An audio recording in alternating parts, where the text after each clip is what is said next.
Merci Saul de venir dans des jours pas évidents pour toi, parce que quand sort un album, comment on se sent physiquement déjà? Physiquement, là, j'avoue que particulièrement aujourd'hui, je suis un peu crevé parce qu'on a eu un concert hier qui forcément s'est passé après le match, donc on a joué, il était 10h du soir. Et puis ce matin, interview pour la radio à 6h50, donc là ça pique, mais ça pique virgule heureux. Tu vois, je suis très content d'avoir un disque qui sort, surtout dans le contexte dans lequel on est maintenant. Les concerts reprennent, l'album est super bien accueilli, donc je suis ravi, c'est mon 5e bébé quand même. Et donc, voilà. Comment tu te sens quand tu défends un album? Comme la lionne qui défend ses petits ou comme le capitaine qui envoie ses joueurs sur le terrain? Ou tu t'en fous et tu te dis au fond c'est ni l'un ni l'autre. En fait, je suis dans un truc quand même où avec le temps, j'ai appris un peu plus à lâcher prise, c'est-à-dire le disque, il est fait, il est terminé, j'en suis content. Ça, c'est une première étape qui a été très longue sur ce disque, parce que je me suis retrouvé en fait avant le confinement avec un album qui était terminé, j'ai tout jeté au bac en fait. T'as tout jeté au bac? J'ai gardé une chanson sur les 12 qu'on avait enregistrées à Paris qui s'appelle Je suppose, qui est sur l'album, et tout le reste en fait j'étais pas content de moi. C'est-à-dire j'ai une équipe en or, des super zikos, un ingé son à Paris, Nicolas Quéré, qui avait déjà fait Dusty-Men et tous les autres titres de soul, donc avec qui je travaille depuis très longtemps. Et toute cette équipe, c'était la Dream Team vraiment, mais moi j'avais le sentiment de ne pas avoir été assez loin dans mon écriture et dans mes compos.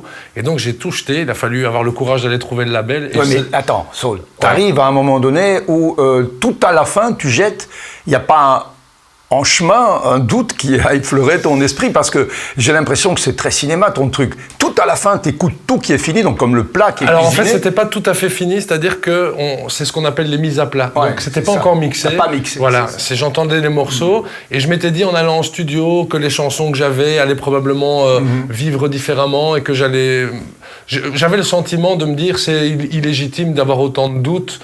Il faut que je fasse fi de tout ça et que j'aille en studio pour me vider la tête. Et en fait, je me suis rendu compte que mon sentiment était juste en fait et qu'il faut vraiment écouter son intuition. Et aujourd'hui, je suis content parce que je sors un disque dont je suis 100% fier. Et c'est ça que je voulais te dire, c'est que finalement le lâcher prise, j'ai appris, mais je suis d'accord de lâcher prise quand je suis vraiment content de moi. Et donc là, c'est là que j'en suis aujourd'hui. C'est les chansons qui t'ont parlé, c'est toi qui n'as pas aimé les chansons? Parce que j'ai l'impression que certaines chansons, tu les habilles d'une façon été, style jean, t-shirt, je sors, ça me va. Et puis il y en a d'autres, tu te dis, celle-là, je vais lui mettre un smoking, parce que sur l'album, tu as des titres qui sont vraiment extrêmement construits, très, très arrangés, à l'extrême. Et puis tu en as d'autres qui sont très simples. Qu'est-ce qui fait qu'à un moment donné, un morceau, tu l'habilles, tu le déshabilles, ou tu le laisses dans une situation...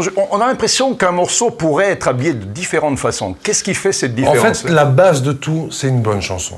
En fait, tu peux lui mettre tous les costards que tu veux. Mais tes chansons sont bonnes, donc qu'est-ce qui fait qu'à un moment donné, tu mets un costard ou pas? Mes chansons sont bonnes parce que je suis revenu en arrière, si tu veux. C'est-à-dire que j'avais fait des chansons qui étaient très bien habillées, et sauf que je me disais, à la base, elles sont pas assez fortes pour moi. Ah, et c'est donc, la compo carrément que tu as éliminé. Ah oui, j'ai refait, quand je dis que j'ai refait le disque, je refais plein de compos en fait.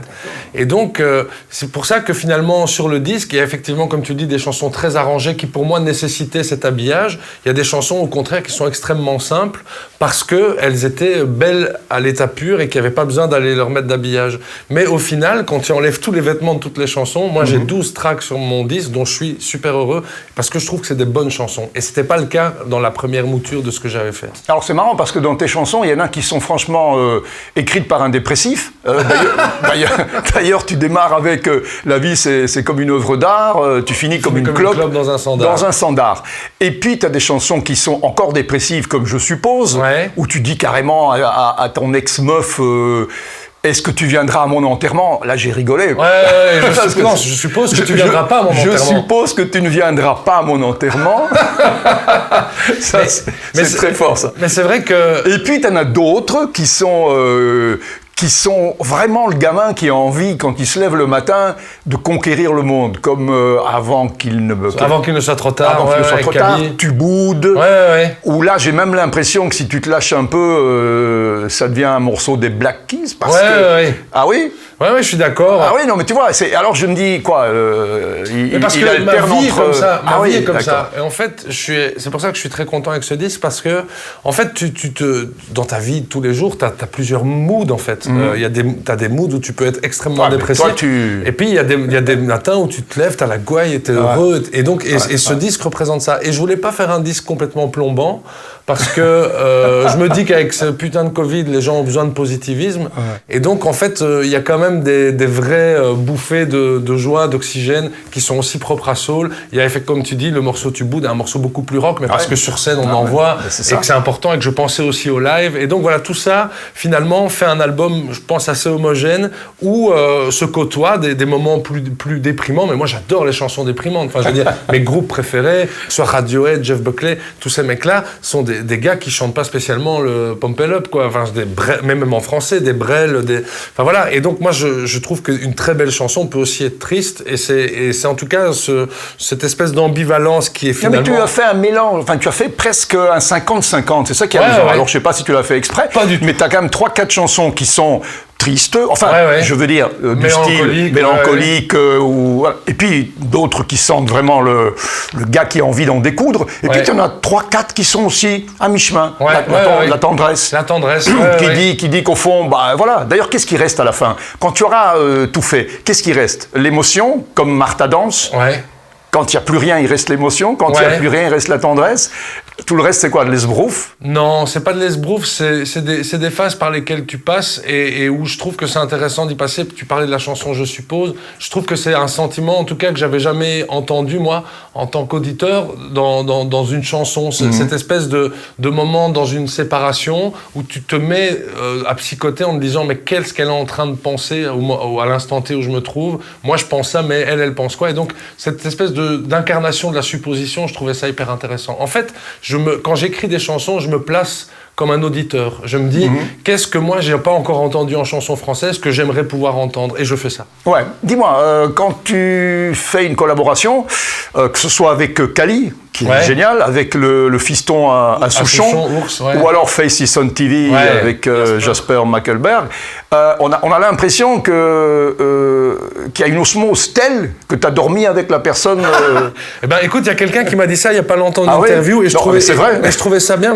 Il m'a dit, d'habitude, quand tu fais une chanson, t'as plutôt tendance à ce que l'invité sur la chanson s'adapte à l'univers de l'artiste. Et moi, c'est vrai que j'ai tendance toujours à tailler des costards. Et d'ailleurs, j'ai un producteur français maintenant qui m'a dit, bon, maintenant, tu vas écrire pour d'autres, je veux que tu écrives pour d'autres. Et donc, c'est un truc qui m'intéresse parce que, même à l'époque de Dusty Man, j'ai taillé un costard à Charlie. C'est moi qui ai écrit la chanson de A à Z, et je l'ai proposé à Charlie, mais je savais que je faisais du sur-mesure à Charlie. Mais quoi, t'as cette faculté de rentrer dans la tête des gens? C'est-à-dire que c'est un peu voodoo ton truc là. J'ai toujours été capable de, comment dire, c'est pas de l'imitation, mais si tout d'un coup tu me dis, tu rentres dans sa tête, je voudrais que tu me fasses un morceau à la Black Keys, je vais te faire un morceau à la Black Keys. Si tu me dis, j'ai envie que tu me fasses un morceau à la Bachung, ben je vais te faire un morceau. Oui, mais de gens que tu aimes bien seulement. Voilà, exactement. Voilà, il faut que je kiffe la musique de ces personnes. Donc, et avec Kali, c'était vraiment ça. Kali, en fait, on se connaît depuis Les Aventuriers. J'avais tourné avec Téléphone et toute la bande, et j'ai rencontré Kali vraiment à ce moment-là. On est devenus très potes. Et il me disait toujours cette phrase quand on était vers 3-4 du mat, qu'on avait écumé tous les bars et que j'étais en mode, écoute, moi je vais rentrer. Il me disait, on meurt demain. Ça voulait dire, allez, on continue jusqu'au bout de la nuit. Et ce on meurt demain, c'est devenu avant qu'il ne soit trop tard. Et donc, j'ai pensé directement à lui, et j'avais envie d'avoir ce côté un peu, tu sais, épique, presque des chevaux au galop. C'est vraiment ça. Et quel bonheur d'avoir été en studio avec lui, enregistré. On a été à l'ICP, et il était là pendant qu'il faisait les chœurs. Il me disait, putain, Soul, c'est une horde d'Indiens, et nous, on est sur des chevaux en train de galoper. Et il faisait des crises de Sioux dans le morceau. J'adore, parce que en fait, c'est ça que j'ai retrouvé aussi dans ce disque, c'était l'envie de jouer. En fait, on dit jouer de la musique. Ouais, mais t'as fait des morceaux qui sont compliqués à faire sur scène, certains. Ah ouais. Alors, tu les as peut-être écrits en période de pandémie, et t'as peut-être pensé que le monde était fini, plus jamais on monte sur scène. Là, tu remontes sur scène, il y a des morceaux qui vont être pas évidents. Ouais, mais ça a toujours été, en fait, je me suis jamais arrêté, si tu veux, en me disant, je vais pas aller mettre des cuivres et des violons parce qu'ils seront pas là sur scène. Non, bien sûr. Donc, quand tu fais un disque, tu penses 5.1 et tu mets tout tout ce que tu as envie de mettre. Et après, sur scène, j'ai la chance d'avoir des musiciens incroyables, un claviériste justement qui va aller jouer les cordes en live ou tous ces trucs-là, et un musicien que j'appelle le Rémi Brica, qui est mon guitariste, qui fait à la fois des basses, qui fait à la fois des octaveurs, des loops, des samples. Et donc, en fait, finalement, après le challenge, c'est avec le groupe d'être capable de reproduire sur scène ce qui a été fait en studio. Mais j'ai des putains de zikos qui font que c'est possible, en fait. Oui, et puis il y a un putain de chanteur là qui a vraiment envie de monter sur scène, parce que j'ai l'impression que si on t'enlève la scène, on t'enlève une jambe. Hein. Ouais. Moi, ça a toujours été le moment de prédilection. Je dis toujours, c'est le trait d'union entre l'artiste et son public, c'est la scène, quoi. Ouais. Dis-moi, tu as démarré en 2012, enfin tu as démarré, non, mais tu as eu il y a presque 10 ans ce qu'on appelle un vrai tube, le truc le plus difficile à faire. Ouais, qui arrive parfois jamais. Non seulement ça a été un tube en Belgique, en France, mais je peux te dire, moi je l'ai entendu un max en Italie, donc je suppose dans d'autres pays aussi. Tu as fait le plus compliqué. Ouais. Après, t'as pas peur de refaire un hit de ce style-là qui te rebloque un peu? Du style, voilà, tu fais des chansons avec des stars aussi, Kali, Souchon, etc. Ça te met d'office, pour les médias, dans une case plus facile à programmer.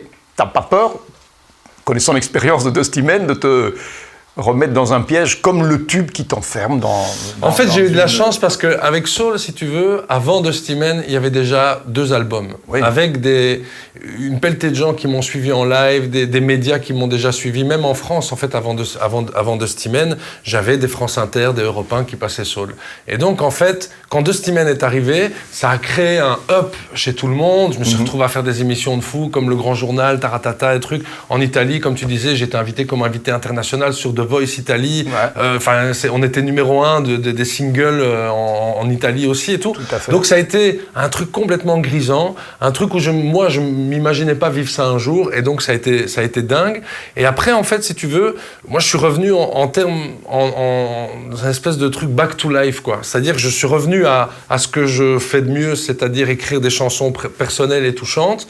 Et après, on n'est jamais à l'abri. C'est-à-dire que je me souviens qu'à l'époque, j'avais mon manager qui me disait il te suffit d'un tube, hein. Et à l'époque je l'avais pas, et il dit voilà, et tu fais un tube et ça change ta vie. Et de fait ce tube a changé énormément de choses dans ma vie, et aujourd'hui en fait je suis assez serein. En fait je fais des chansons, je fais des collaborations parce que j'ai envie de m'amuser, je fais pas un duo en me disant je vais prendre lui parce qu'il a quand même le vent en poupe et machin et tout. Non, en fait les choses se font avec la rencontre.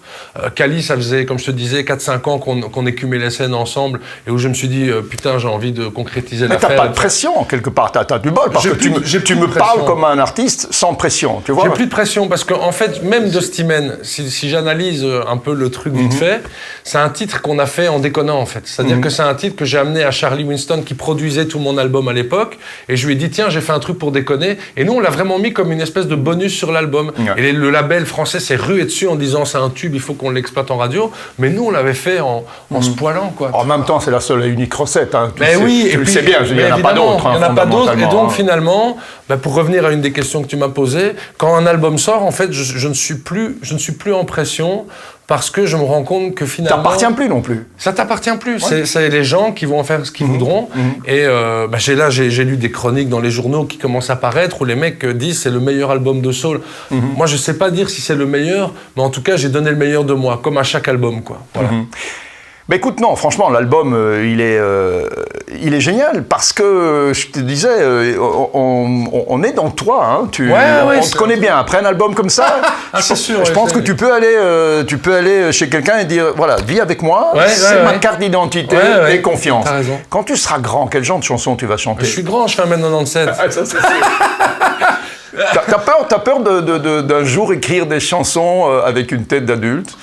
Non, parce que, en fait, ce qui est marrant, c'est que mon premier album, il est sorti, je devais avoir 25, 26 par là. Et en fait, je me souviens que j'avais rencontré Dominica et qui m'avait dit, je trouve qu'il y a une énorme maturité dans ce que tu fais. Et je m'étais déjà dit le truc en me disant, si à 25 piges, on me dit que je fais des chansons qui sont d'une énorme maturité, qu'est-ce que je vais faire à 43 ans? Et en fait, c'est marrant parce que aujourd'hui, je me pose plus de la question. Il y a encore ce matin en interview, un journaliste qui m'a dit, est-ce que ce serait pas un peu l'album de la maturité? Et je dis non, parce que quand on dit ça fait vieux croton. Pour moi, la maturité, elle vit. Il y a des moments où on est extrêmement mature dans la vie, il y a des moments où on est extrêmement puéril. Et je vais dire heureusement, parce qu'il faut pouvoir garder une âme d'enfant aussi. Bah oui. Et donc, cette espèce de maturité, elle est sous-jacente, comme le côté enfant est sous-jacent dans les chansons aussi. Bon. Les deux existent. Tu essayes, c'est la dernière question, hein, c'est Ouais. peut-être une question à laquelle aucun artiste n'a une réponse. Tu essayes de trouver la chanson parfaite, le Imagine de John Lennon. Mais même les chansons parfaites, ce qui plaît dans les chansons parfaites, c'est leur imperfection. ouais. Imagine, tu sens que le mec a fait ça sur son piano, Ouais, qu'ils ont gardé la prise telle quelle. Ouais. Je pense à un mec, moi, un des artistes que je kiffe le plus, qui est Jeff Buckley. Quand tu sais que Grace a été enregistré, pas Grace, Alléluia a été enregistré en une seule prise, guitare-voix, et ben c'est ça, c'est tous ces petits frisottis sur la guitare, les petits... Toutes ces petites choses, en fait, qui rendent une chanson unique. Parce qu'elles ont justement cette touche d'imperfection. Cette émotion. Une chanson parfaite ne m'intéresse pas, moi. Non. Ce qui m'intéresse, c'est effectivement, c'est l'émotion, c'est le truc, l'accident qui va se produire dans un titre. Bel accident le tien. Merci, on peut résumer comme ça. Dar, Soul, ça vient de sortir. Ouais. Tu vas le jouer sur scène maintenant. D'ailleurs, on termine là-dessus. Il y a des concerts qui sont prévus. Il y a plein de concerts sur la page officielle de Soul, Soul officiel sur Facebook. On a une 30aine de dates qui arrivent cet été, plus à la rentrée. Donc nous, on est ravis, on repart sur les routes et ça c'est le mieux qu'on puisse rêver. Bon, en tout cas, merci. Merci. Et à bientôt. À bientôt. Ciao. Ciao.